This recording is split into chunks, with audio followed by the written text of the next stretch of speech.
नमस्कार, मी assistant professor Jaya Kawale, GS college of commerce वर्धाच्या ई लर्निंग सेशन मध्ये आपणा सर्वांचे स्वागत करते। विद्यार्थी मित्रांनो, आजचा आपला BCom final year Marathi medium साठीचा लेक्चर आहे कॉस्ट अकाउंटिंग। तर विद्यार्थी मित्रांनो, आपण युनिट नंबर 2 मध्ये रिकन्सिलिएशन स्टेटमेंट शिकत आहोत आणि त्यामध्ये आपले 3 प्रॉब्लेम झालेले होते। आज आपण चौथा प्रॉब्लेम घेऊन आलेलो आहोत रिकन्सिलिएशन स्टेटमेंटचा।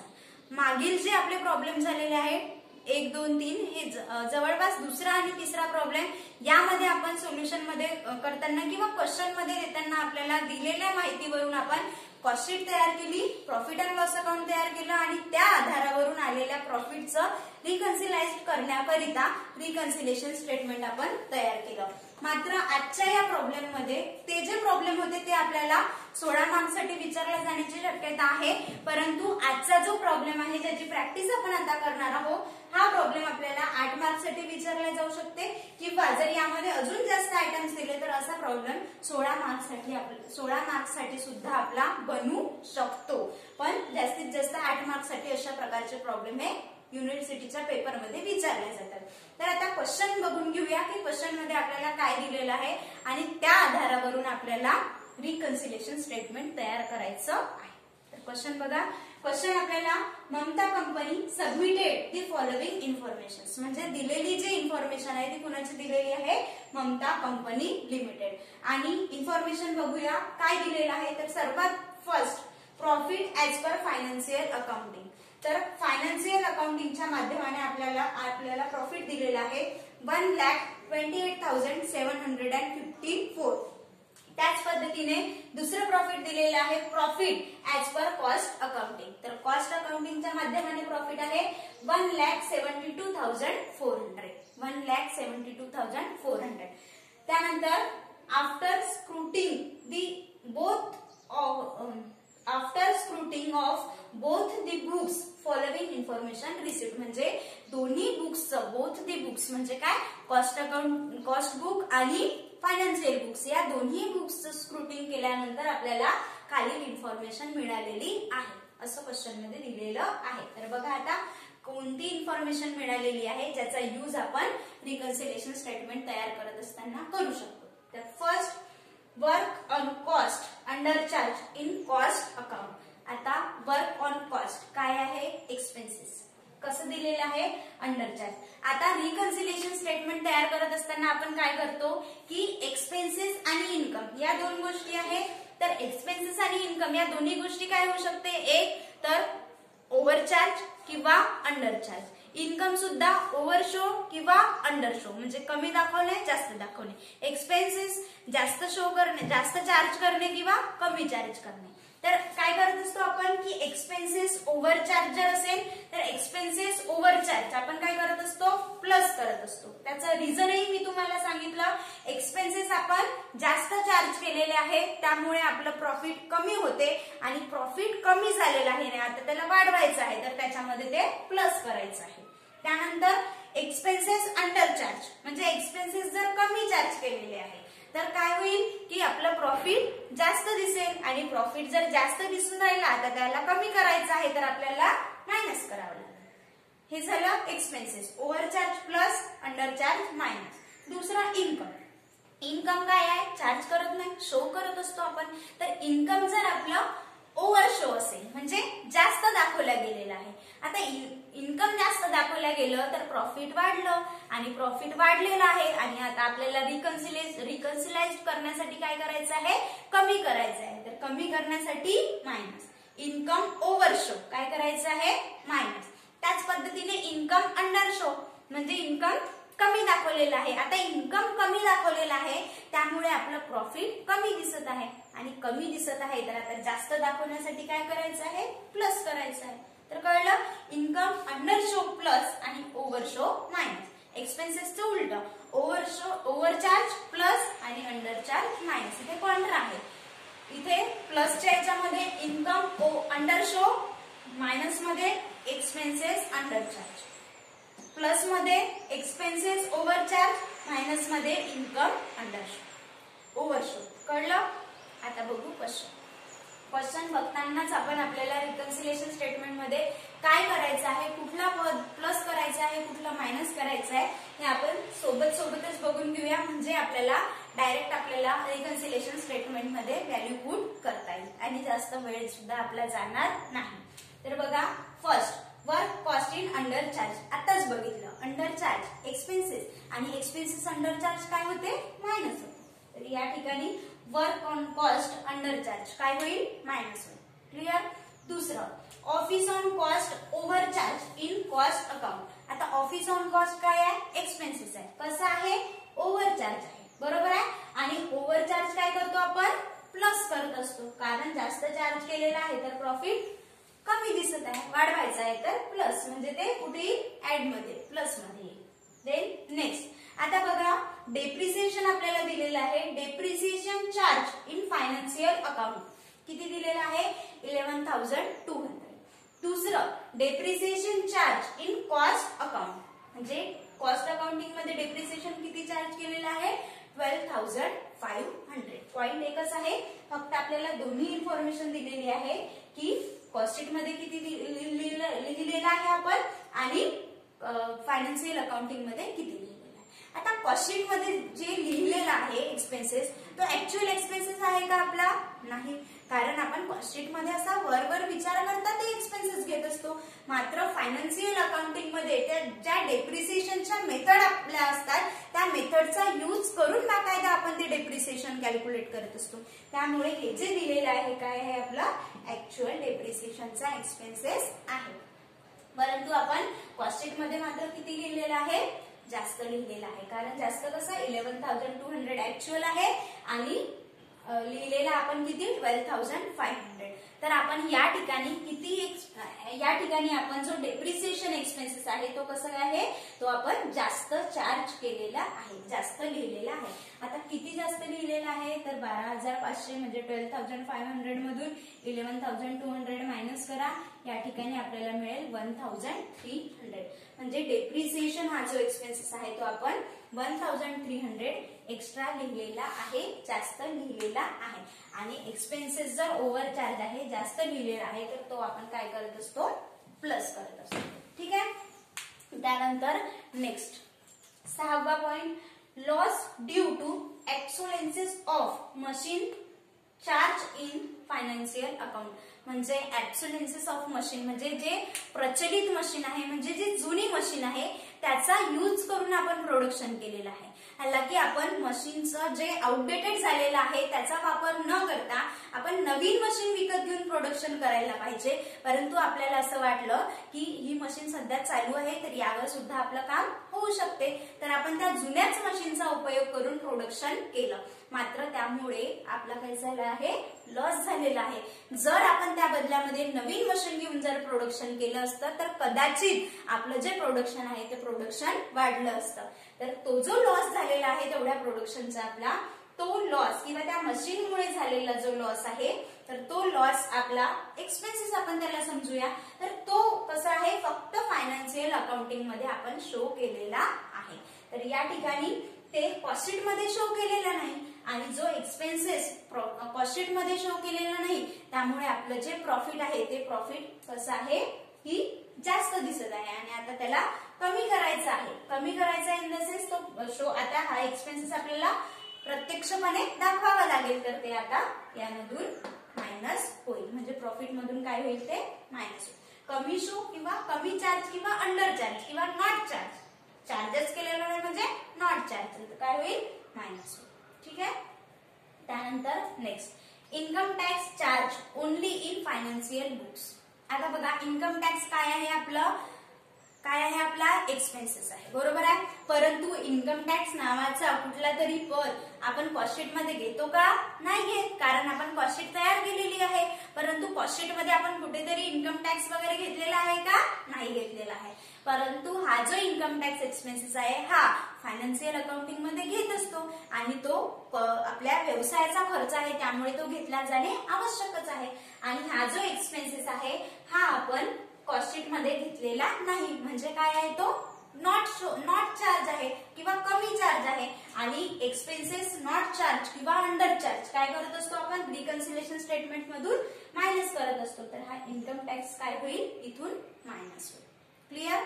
त्यानंतर next, bank interest and transfer fee show only in financial books. आता बघा, बँक इंटरेस्ट हा जर शब्द आपण बघितला तर आपण थोडं कन्फ्युज होते. म्हणजे आपल्याला असं वाटते बँक इंटरेस्ट आहे म्हणजे बँक आपण दिलेला इंटरेस्टही राहू शकते, म्हणजे तो एक्सपेन्सेसही असू शकतो, किंवा बँक इंटरेस्ट आहे म्हणजे आपल्या डिपॉझिटवर मिळालेलंही इंटरेस्ट असू शकते. बरोबर आहे ना. मग हा एक्सपेन्सेस आहे का इन्कम आहे असं हे कसं शो होईल. जर आपल्याला डेबिट क्रेडिट दिलं असेल तर ते डायरेक्टली दिसेल. डेबिट आहे तर एक्सपेन्सेस आहे बा आणि क्रेडिट आहे तर इन्कम आहे. परंतु अशी काहीही हिंट यामध्ये दिलेली नाही. बट यासोबत जो एक्सपेन्स इन्कम आपल्याला दिलेला आहे bank interest and transfer fee show only in financial books, म्हणजे ही जी ट्रान्सफर फी आपल्याला ही जी दिलेली आहे हिंट आहे.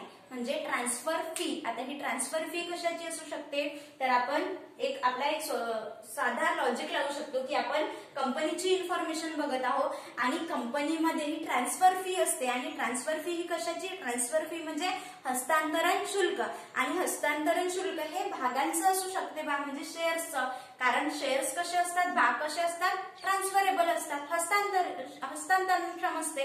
म्हणजे मला जर कोणाला भाग द्यायचे आहे, विकायचे आहे तर मी माझे भाग दुसऱ्या कोणालाही विकू शकते. मात्र ही जी प्रक्रिया आहे, मला जर माझे भाग कोणाला विकायचे असतील तर कंपनीला एक विशिष्ट प्रकारचं हस्तांतरण शुल्क भरावं लागते. याला म्हटलं आहे ट्रान्सफर फी. आणि ही जी ट्रान्सफर फी आहे हे कंपनीच्या दृष्टीने काय राहील, उत्पन्न राहील. काय राहील, उत्पन्न राहील. म्हणून बँक इंटरेस्ट आणि ट्रान्सफर फी हे कंपनीचं उत्पन्न आपल्याला समजायचं आहे आणि ते उत्पन्न शो केलेलं आहे फक्त फायनान्शियल बुक्स मध्ये, परंतु ते कॉस्टशीट मध्ये शो केलेलं नाही. आता इन्कम शो केलेला नाही, नॉट शो किंवा नॉट शो म्हणजे दाखवलेलं नाही. नॉट शो म्हणा किंवा अंडर शो म्हणा तर ते काय होईल, प्लस होईल. हे इन्कमच दाखवलेलं नाही त्यामुळे आपलं जे प्रॉफिट आहे ते काय होत आहे, कमी दिसत आहे. आणि आता ते जास्त वाढवण्यासाठी किंवा प्रॉफिट वाढवण्यासाठी ते आपल्याला प्लस करायचं आहे. ठीक आहे. त्यानंतर नेक्स्ट आहे material adjustment credited in financial book. Material adjustment credited in financial books जे आहे ते मटेरियल ऍडजस्टेड करायचं आहे, ऍडजस्टमेंट करायचं आहे. पण इथे आपल्याला एक क्रेडिटेड इन फायनान्शियल बुक्स दिलेला आहे. म्हणजे आता साधं लॉजिक आहे, जर डेबिटेड असेल तर आपण एक्सपेन्सेस समजतो, क्रेडिटेड असेल तर इन्कम समजतो, तर याला आपण इन्कम समजूया. तर इन्कम कसं आहे, हे फक्त फायनान्शियल बुक मध्ये शो केलेलं आहे. तर हे वरच्या इन्कम सारखं फक्त फायनान्शियल बुक मध्ये शो केलेलं आहे, ते कॉस्टशीट मध्ये शो केलेलं नाही, म्हणजे नॉट शो आहे. तर ते काय होईल, आता शो करावं लागेल, म्हणजे प्रॉफिट मध्ये प्लस करावं लागेल. आणि शेवटचं बघा, loss due to devaluation of stock values show only in financial books. म्हणजे स्टॉकचं डिव्हॅल्युएशन झालेलं आहे, म्हणजे स्टॉकचं जे मूल्य आहे ते कमी दाखवलं गेलेलं आहे, कमी झालेलं आहे. आणि ते जे कमी दाखवलेलं मूल्य आहे हे आपला एक प्रकारचा लॉस किंवा एक्सपेन्सेस ज्याला आपण या ठिकाणी उच्चार करू, तर तो फक्त फायनान्शियल अकाउंटिंग मध्ये शो दाखवलेला आहे किंवा शो केलेला आहे, परंतु तो कॉस्टशीट मध्ये शो केलेला नाही. म्हणजे हा जो एक्सपेन्सेस आहे किंवा हा जो एक्सपेन्सेस आहे तो अंडर शो आहे, म्हणजे कमी दाखवलेला आहे किंवा नॉट शो आहे. तर तो आता प्रॉफिट मधून एक्सपेन्सेस हा मायनस होईल, म्हणजे आपल्याला त्याला प्रॉफिट मधून मायनस करावं लागेल. कळलं. तर अशा पद्धतीने आपल्याला दिलेल्या माहितीवरून आपण काय प्लस होईल, कोणते पद मायनस होईल हे आपण फाइंड आउट केलं, म्हणजे शोधून काढलं, किंवा एक प्रॉब्लेम वाचताच आपल्याला एक आयडिया येऊन गेली. आता आपण या आधारावरून जे प्लस करायचे पद आहे, मायनस करायचे पद आहे ते आपण आन्सर मध्ये लिहूया. वेळ वाचवण्यासाठी मी इथे स्टेटमेंट ऑफ रिकन्सिलेशन आधीच तयार करून ठेवलेला आहे. त्याचा जो स्ट्रक्चर आहे आन्सर लिहिण्याचं, सर्वात आधी आपण प्रॉफिट घेत असतो, परंतु प्रॉफिट कुठलं, जे कॉस्ट शीटचं प्रॉफिट किंवा कॉस्ट अकाउंटिंगच्या माध्यमातून आलेलं प्रॉफिट आपल्याला दिलेलं आहे, ते प्रॉफिट आपल्याला या ठिकाणी घ्यायचं आहे. तर profit as per cost sheet किती दिलेलं आहे लिहून घेऊया, 1,72,400. 1,72,400. आपल्याला फायनान्शियल अकाउंटिंगचं प्रॉफिट किती दिलेलं आहे, 1,28,754. आता हे दोन्ही कमी जास्त आहे, म्हणजे कॉस्टशीटचं प्रॉफिट जास्त दिसत आहे, फायनान्शियलचं प्रॉफिट कमी दिसत आहे. आता याला सारखं करण्यासाठी आपल्याला रिकन्सिलेशन स्टेटमेंट तयार करायचं आहे. ठीक आहे. आता 1 बाय 1 जसं आपण पद बघितले त्याच पद्धतीने ते बघून जे प्लस होणारे पद आहे ते प्लस करू, मायनस होणारे जे पद आहे ते मायनस करू. पहिलं पद work on cost under charge. Under charge काय होत असते, मायनस होत असते, तर ते मायनस मध्ये लिहू. Work on cost under charge. त्यांना तुम्ही पूर्ण वाक्यही लिहू शकता. Work on cost under charge in cost account. पण आपल्याला माहिती आहे की आपण या कॉस्ट अकाउंट म्हणजे कॉस्ट शीटच्या प्रॉफिटच रिकन्सिलाइज करून राहिलेलं आहे, तर या ठिकाणी लिहिण्याची आवश्यकता नाही. तर work on cost under charge किती आहे, 3120. 3120. देन नेक्स्ट पहिलं झालं. दुसरं office on cost overcharge in cost account. म्हणजे ओव्हरचार्ज आहे, एक्सपेन्सेस ओव्हरचार्ज असेल तर आपण काय करत असतो, प्लस करत असतो. त्यामुळे प्लस मध्ये येईल ऑफिस ऑन कॉस्ट. काय आहे, ओव्हरचार्ज. तर ऑफिस ऑन कॉस्ट ओव्हरचार्ज काय होईल, प्लस होईल 1700. 1700. Then next depreciation. आता याबद्दल पुन्हा सांगण्याची आवश्यकता नाहीये, कारण आपल्याला डेप्रिसिएशन फायनान्शियल अकाउंटिंगचं आणि कॉस्ट अकाउंटिंगचं वेगळं दिलेलं होतं. आपण त्यातून कॅल्क्युलेट केलेलं आहे की डेप्रिसिएशन हे जास्त दिलेलं आहे, म्हणजे आपण जास्त चार्ज केलेला आहे. म्हणजे हा जो एक्सपेन्सेस आहे तो ओव्हरचार्ज आहे आणि एक्सपेन्सेस ओव्हरचार्ज आपण काय करत असतो, प्लस. तर या ठिकाणी डेप्रिसिएशन ओव्हरचार्ज. डेप्रिसिएशन ओव्हरचार्ज काय होईल या ठिकाणी 1300 प्लस. ठीक आहे. त्यानंतर हे डेप्रिसिएशन झालं बंद. आपण राईट मार्क करून, कारण कधी कधी काही पॉइंट्स आपले लिहायचे सुटू सुद्धा शकतात, त्यामुळे जे झालं त्याला राईट मार्क करून आपण ठेवू शकतो. त्यानंतर नेक्स्ट बघा इंटरेस्ट ऑन इन्व्हेस्टमेंट. तर इंटरेस्ट ऑन इन्व्हेस्टमेंट हे राहिलं होतं काही. तर इंटरेस्ट ऑन इन्व्हेस्टमेंट हा आपलं काय आहे, इन्कम आहे. कारण जे इंटरेस्ट ऑन इन्व्हेस्टमेंट आहे हे आपण कॉस्ट शीट मध्ये कुठेतरी घेतलेलं आहे का, नाही. कारण आपण कॉस्ट शीट केली तेव्हा आपल्याला माहिती आहे, जसे इन्कम टॅक्स आहे, इंटरेस्ट ऑन इन्व्हेस्टमेंट आहे, हे आपण कॉस्ट शीट मध्ये घेत नाही. पण ते इंटरेस्ट ऑन इन्व्हेस्टमेंट जे आहे हे आपलं फायनान्शियल अकाउंटिंग मध्ये घेतलेलं आहे. कारण फायनान्शियल अकाउंट मध्ये आपण सर्व खर्च आणि नुकसान आणि लाभ प्राप्ती उत्पन्न घेत असतो. तर इंटरेस्ट ऑन इन्व्हेस्टमेंट हा आपला इन्कम आहे. काय आहे, इन्कम आहे. आणि इन्कम हे आपण कॉस्ट शीट मध्ये शो केलेलं नाही. म्हणजे काय आहे, ते अंडर शो आहे, कमी दाखवलेलं आहे किंवा नॉट शो आहे. तर ते या ठिकाणी प्लस होईल. काय होईल, प्लस होईल. तर या ठिकाणी जे काय आहे, इंटरेस्ट ऑन इन्व्हेस्टमेंट प्लस होईल. इंटरेस्ट ऑन इन्व्हेस्टमेंट याला काय लिहू शकतो आपण, interest on investment not show in cost account. म्हणजे ते कॉस्ट अकाउंट मध्ये शो केलेलं नाही. तर किती आहे ते इन्कम, ₹8,000. ₹8,000. देन नेक्स्ट 6वा point loss due to actual of machine charge in financial account. हा मायनस होणारा एक्सपेन्सेस आहे. तर या ठिकाणी येईल loss due to obsolescence of machine value. मशीनच्या व्हॅल्यू मध्ये जे ऍब्सोलेन्सेस आलेला आहे ते लेस होईल 5,700. क्लिअर. त्यानंतर next income tax charge only in financial books. म्हणजे एक्सपेन्सेस अंडर शो आहे किंवा यालाही आपण लिहू शकतो नॉट चार्ज. एक्सपेन्सेस आहे तर चार्ज शब्द लिहायचा आहे, चार्ज इन कॉस्ट अकाउंट. तसंच इन्कम टॅक्स चार्ज इन किंवा income tax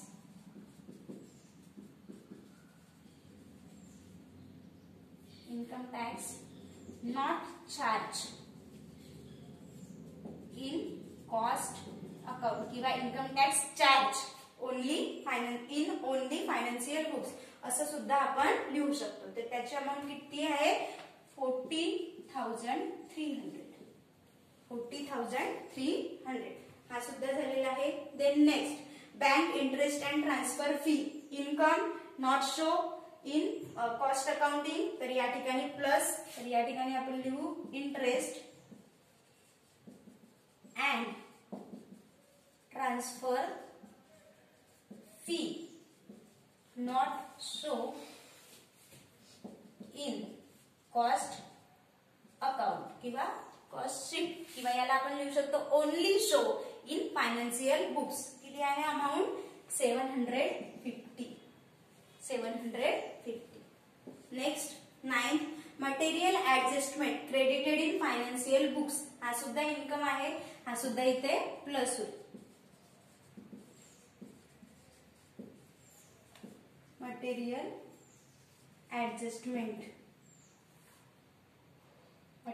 adjustment not show in cost account किंवा only show in financial account 474. ठीक आहे. 9वा आणि आता 10वा आहे loss due to devaluation in stock. हा एक प्रकारचा एक्सपेन्सेस जो की आपण कॉस्ट शीट मध्ये घेतलेला नव्हता, तर तो आता या ठिकाणावरून मायनस होईल. Loss due to devaluation in stock values. Devaluation in stock values इथे लिहू शकतो आपण not charge in cost account. ती आहे अमाऊंट 6,750. आता जे दिलेल्या माहितीवरून आपण जे पद प्लस होणारे होते ते प्लस केले, जे पद मायनस होणारे होते ते मायनस करू. आता जे प्लस होणारे पद आहे याची टोटल करून आपण आउटर कॉलम मध्ये लिहू आणि या प्रॉफिट मध्ये प्लस करू. मायनस होणारे जे पद आहे त्यांची एक टोटल करू आणि आउटर कॉलम मध्ये आलेल्या टोटल प्रॉफिट मधून मायनस करू. तर डेबिट साइड ऍड करणाऱ्या पदांची जर आपण बेरीज केली तर 1,700 प्लस 1,300 प्लस 8,000 प्लस 750 प्लस 474 अशा पद्धतीने याची टोटल होईल आहे 12,224. 12,224. आता हे आपल्याला प्रॉफिट मध्ये ऍड करायचं आहे, प्लस करायचं आहे. तर 1,72,400 मध्ये 12,224 ऍड केल्यानंतर आपल्याला अमाऊंट मिळेल किंवा टोटल प्रॉफिट मिळेल 1,84,624. 1,84,624. ठीक आहे.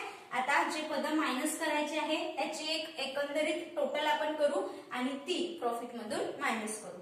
3,120 प्लस 5,700 प्लस 40,300 प्लस 6,750 या सगळ्यांची बेरीज केल्यानंतर आपल्याला मिळेल 55,870.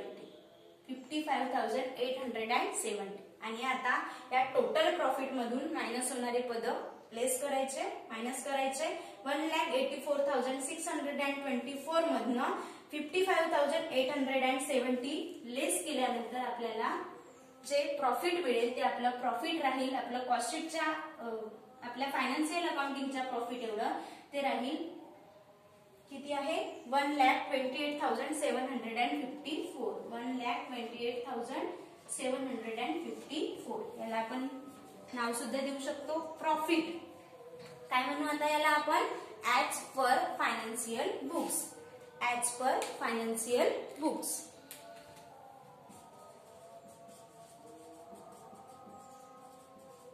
ऍज पर फायनान्शियल बुक्स म्हणजे आपण कॉस्ट शीटचं जे प्रॉफिट होतं त्या कॉस्ट शीटच्या प्रॉफिटला आपण आपल्या फायनान्शियल बुक्सच्या प्रॉफिट एवढं बरोबरीत आणलेलं आहे किंवा समांतर केलेलं आहे. तर अशा पद्धतीने हा जो एक नवीन प्रॉब्लेम होता 8 मार्क्ससाठी तुम्हाला विचारला जाऊ शकते. अशा प्रॉब्लेमची अजून तुम्हाला प्रॅक्टिस करायची आहे. मी जेवढं या ठिकाणी मी नवीन एक प्रकार घेऊन किंवा एक टाइप घेऊन तुम्हाला प्रॉब्लेम सॉल्व्ह करून दिल्यानंतर त्याची अधिकाधिक प्रॅक्टिस तुम्हाला स्वतःला करायची आहे. कारण पेपरमध्ये अशा पद्धतीचे प्रॉब्लेम्स विचारल्या जातात. कारण रिकन्सिलिएशन स्टेटमेंट हा नवीन काहीही नाही. यामध्ये दिलेल्या माहितीवरून आपल्याला आन्सर मध्ये त्या व्हॅल्यू टाकून आन्सर काढायचं असते. ठीक आहे. त्यानंतर तोपर्यंत जेवढे नेक्स्ट व्हिडिओ इथपर्यंत झालेल्या व्हिडिओची झालेल्या प्रॉब्लेम्सची प्रॅक्टिस करा. पुन्हा भेटू नेक्स्ट लेक्चरमध्ये. तोपर्यंत धन्यवाद.